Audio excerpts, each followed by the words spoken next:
स्वागत है दोस्तों आपका अपना YouTube चैनल टेक्निकल टीओ में। मेरा नाम है अंशुल नामदेव और आज हम प्रोजेक्शन की अगली ड्राइंग के बारे में बात करेंगे। ठीक है दोस्तों, तो यह है हमारी अगली ड्राइंग। ठीक है दोस्तों, तो यह जो आपको एरो लगा हुआ दिख रहा है यानी कि यह जो है हमारा आपका फ्रंट व्यू है। ठीक है दोस्तों, और इस साइड से हम अपने इसका साइड व्यू देखेंगे। तो दोस्तों इस वाली ड्राइंग में यह हमारा राइट हैंड साइड व्यू है। ठीक है दोस्तों, क्योंकि यह हमारा फ्रंट व्यू है और यह हमारे राइट हैंड साइड के पोर्शन में है, इसलिए इसे राइट हैंड साइड व्यू कहेंगे दोस्तों। ठीक है दोस्तों, चलिए दोस्तों बनाना चालू करते हैं। दोस्तों इसके पहले वाले मैंने भी पहले ड्राइंग में भी कहा था कि आप सबसे पहले ड्राइंग को बनाने से पहले एक प्रोजेक्शन लाइन खींच लें। तो मैंने यहाँ पर ड्राइंग को बनाने के पहले एक रिफ्लेक्ट लाइन, एक बेस लाइन जरूर खींचें, जैसे कि मैंने यहाँ पर एक बेस लाइन यहाँ पर खींचा हुआ है। तो आप भी इस तरीके से बेस लाइन को खींच लीजिए दोस्तों। चलिए दोस्तों चालू करते दोस्तों। अब यह जो रेफरेंस लाइन हमने खींची था अभी थोड़ी देर पहले, इसी रेफरेंस लाइन के ऊपर ही हम यहाँ से स्टार्ट करेंगे दोस्तों। तो यह जो फ्रंट व्यू है, इसी फ्रंट व्यू से हम अपनी प्रोजेक्शन ड्राइंग की चालू करते हैं। और आज हम ऑर्थोग्राफी मेथड में फर्स्ट एंगल प्रोजेक्शन मेथड का उपयोग करेंगे, यानी कि इस आइसोमेट्रिक ड्राइंग को हम फर्स्ट एंगल प्रोजेक्शन में बनाएंगे दोस्तों। ठीक है दोस्तों, चालू करते हैं दोस्तों। जब फ्रंट व्यू में इस ड्राइंग को हम देखेंगे तो यह जो ब्लॉक जो आपको दिख रहा है, जो कि जिसकी लंबाई 55 है और जिसकी ऊंचाई जो है 10 mm है, यह आपको फ्रंट व्यू से दिखाई देगा। यह जो रेक्टेंगल पोर्शन है जिसकी लंबाई जो है 25 है और जिसकी ऊंचाई जो है 25 है, यानी 25 बाई 25 का जो ब्लॉक जो है स्क्वायर है, यानी कि यह आपको दिखाई देगा। और यह वाला जो पोर्शन जो दिख रहा है यह भी आपको दिखाई देगा। तो दोस्तों चालू करते हैं। इस रेफरेंस लाइन के ऊपर ही आपको दोस्तों बनाना है। तो फ्रंट व्यू से हम स्टार्ट करते हैं। सबसे पहले हम यहाँ पर 55 mm का एक लंबाई का खींच लेते हैं ब्लॉक और उसकी 10 mm हाइट है। ठीक है दोस्तों, चालू करते हैं।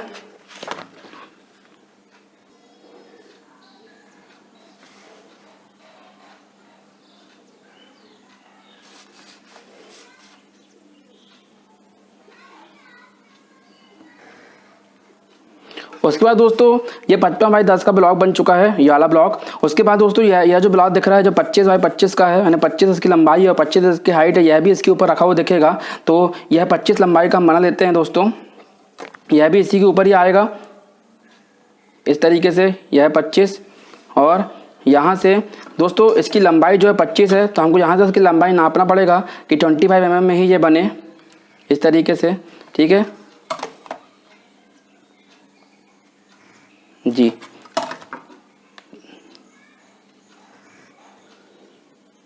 उसके बाद दोस्तों ये वाला ब्लॉक जो दिख रहा है यह भी हमको फ्रंट व्यू से दिखाई देगा, ये वाला पोर्शन। ठीक है, इसकी हाइट जो होगी यह 5 mm की होगी दोस्तों। कैसे हम पहचानेंगे, क्योंकि इसकी टोटल हाइट जो है जो 15 mm यानी 15 mm दी हुई है, और जबकि हमको मालूम है कि इसकी जो हाइट है यह 10 mm दी हुई है दोस्तों। तो इस 15 में से जब 10 को हम घटाएंगे तो यहाँ पर जो इसकी हाइट जो हो जाएगी यह 5 mm की जाएगी दोस्तों, यानी कि 5 mm इसको यहाँ से उठा लेंगे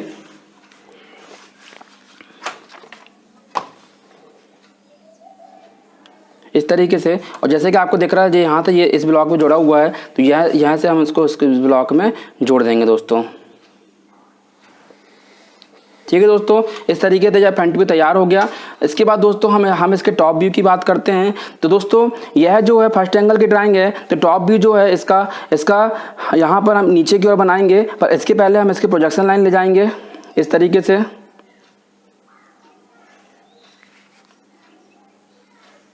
और दोस्तों जैसे कि मैंने इसके पहले वाली क्लास में बताया था कि आपको सभी ड्राइंग में डायमेंशनिंग आवश्यक रूप से करना है। डायमेंशनिंग के बिना कोई भी ड्राइंग अधूरी मानी जाती है। प्रोजेक्शन में हमको आवश्यक रूप से डायमेंशनिंग जरूर करना है दोस्तों, क्योंकि बिना डायमेंशनिंग के हम कोई भी ड्राइंग को नहीं बना सकते। एक बार और ध्यान रखना दोस्तों कि डायमेंशनिंग को हमको मेन ऑब्जेक्ट ड्राइंग के थोड़ी दूरी पर ही करना है, और यह आपको अलग से ही करना है। किसी भी प्रकार से मेन ऑब्जेक्ट ड्राइंग से यह टच नहीं होना चाहिए। जैसे मैं यहाँ पर एरो बना रहा हूँ, इसी प्रकार से आपको भी एरो बनाना है। यह 55 mm की लंबाई है। यहाँ से यहाँ तक इसकी 25 हाइट दी हुई है जी, देखिए। और यहाँ से लेके यहाँ तक इसकी 10 हाइट दी हुई है। ठीक है दोस्तों, चलिए अब बात करते हैं यहाँ पर टॉप व्यू की। तो टॉप व्यू में दोस्तों जैसे कि इसके पहले वाले ड्राइंग में बात कर रहे थे कि टॉप व्यू हमको हमेशा फ्रंट साइड से ही हमको टॉप व्यू देखना है। तो जब फ्रंट साइड से हम टॉप व्यू देखेंगे तो आपको यह जो ब्लॉक दिख रहा है जिसकी लंबाई 25 है और इसकी चौड़ाई भी हमको दी हुई है, ठीक है। यहाँ पर चौड़ाई हमको नहीं दी हुई है, चौड़ाई हमको निकालना पड़ेगा, अभी थोड़ी देर में हम इसको निकाल लेंगे दोस्तों, ठीक है। उसके बाद ये वाला ब्लॉक दिया हुआ है, यह कितने का दिया है, 25 का दिया हुआ है, और यहाँ से लेकर यहाँ तक की दूरी 50 दी हुई है, ठीक है। यानी दोस्तों यहाँ पर 50 यह सीधा रहेगा, जी 50 ही आएगा, ठीक है दोस्तों। चालू करते हैं। तो सबसे पहले हम क्या करते हैं, हम यहाँ पर सबसे पहले यह 55 की जो लंबाई है, इस 55 की लंबाई को खींच लेते हैं दोस्तों। यह 55 की लंबाई खींच लेते दोस्तों। हमने प्रोजेक्शन लाइन बनाया है दोस्तों, तो हमको प्रोजेक्शन लाइन से ही आराम से, हम प्रोजेक्शन लाइन से ही इसमें हम खींच सकते हैं।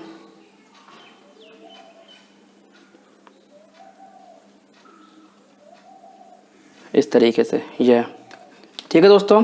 उसके बाद यह जो चौड़ाई दी हुई है, यह 50 की दी हुई है, और दोस्तों यहाँ भला ही यहाँ पर यह थोड़ा ऊपर उठा हुआ है, पर जब हम इसको टॉप व्यू से देखेंगे तो यह भाग हमको सीधा प्लेन टाइप का दिखेगा, ठीक है दोस्तों। तो मैं इकट्ठा यहाँ 50 बना देता हूँ।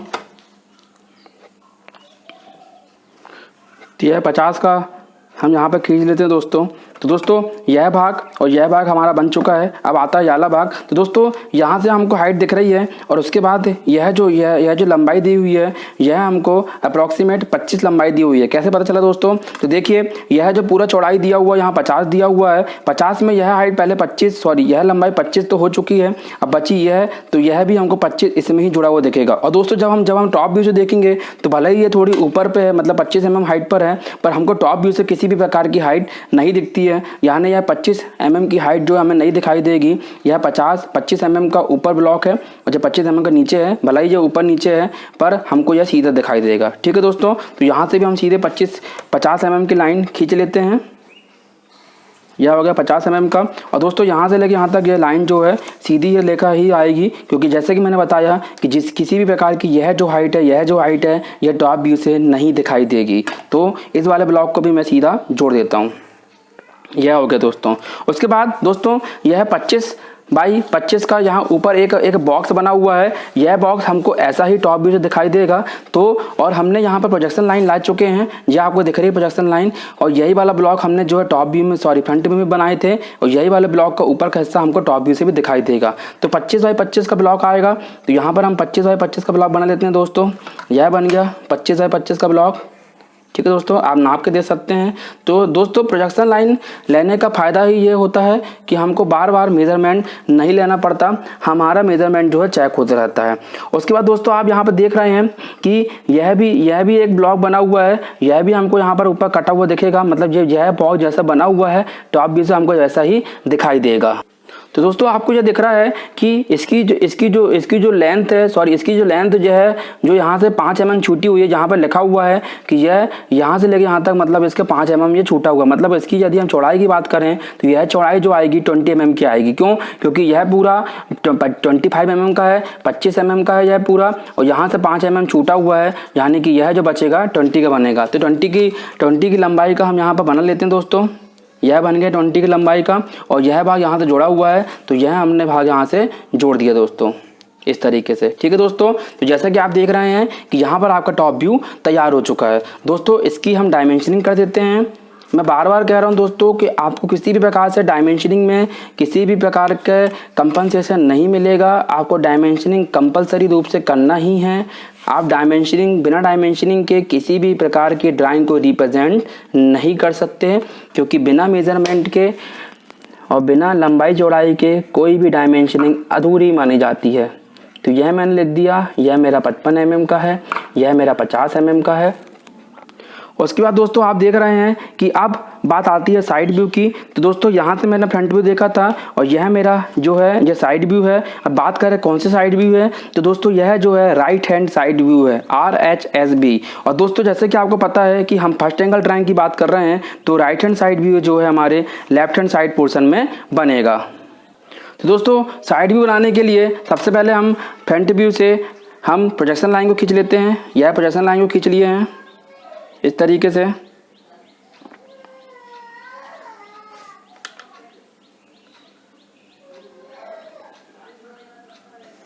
ये ये प्रोजेक्शन लाइन खींच चुके हैं। दोस्तों अब बात करते हैं साइड व्यू की। तो दोस्तों साइड व्यू में आप देखिए कि साइड व्यू में क्या क्या दिखेगा। तो साइड व्यू में सबसे पहली बात जो है यह 50 का ब्लॉक दिखेगा, या 15 की हाइट दिखेगी, या 10 mm की हाइट दिखेगी, या 15 की हाइट के बाद यह जो है 20 mm आगे बढ़ा हुआ है, यहाँ से 5 mm नीचे है। कहने का मतलब यह है कि यह जो दिख रहा है ये थोड़ा बहुत एल शेप का, यह एल शेप का ब्लॉक हमको दिखेगा। उसके बाद ये वाला ब्लॉक जो है इसके ऊपर रखा हुआ हमको दिखेगा। ठीक है दोस्तों, तो बनाना चालू करते हैं दोस्तों।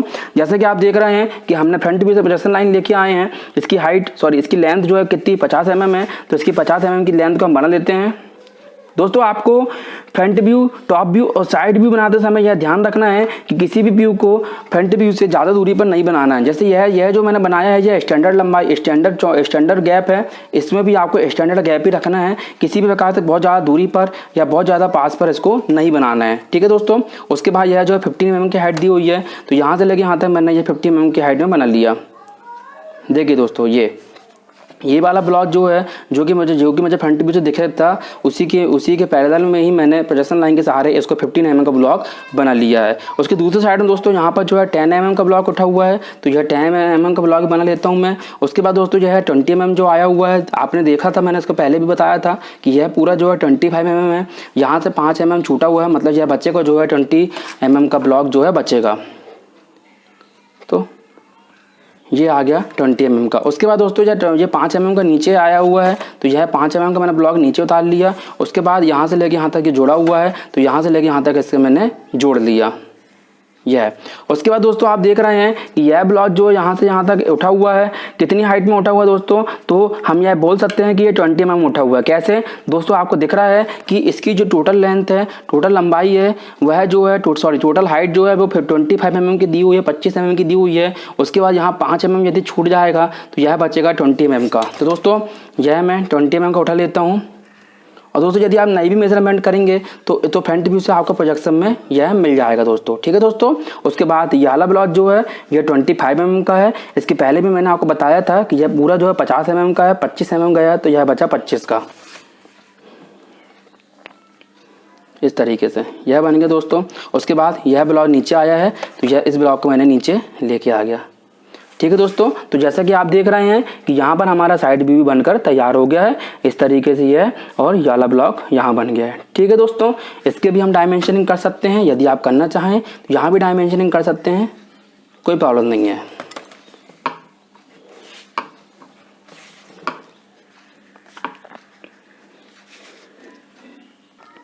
दोस्तों जैसा कि आप देख रहे हैं कि यहाँ पर हमने साइड व्यू की भी डायमेंशनिंग कर चुके हैं। तो दोस्तों आपका फ्रंट व्यू, टॉप व्यू और राइट हैंड साइड व्यू हमारा तैयार हो गया दोस्तों।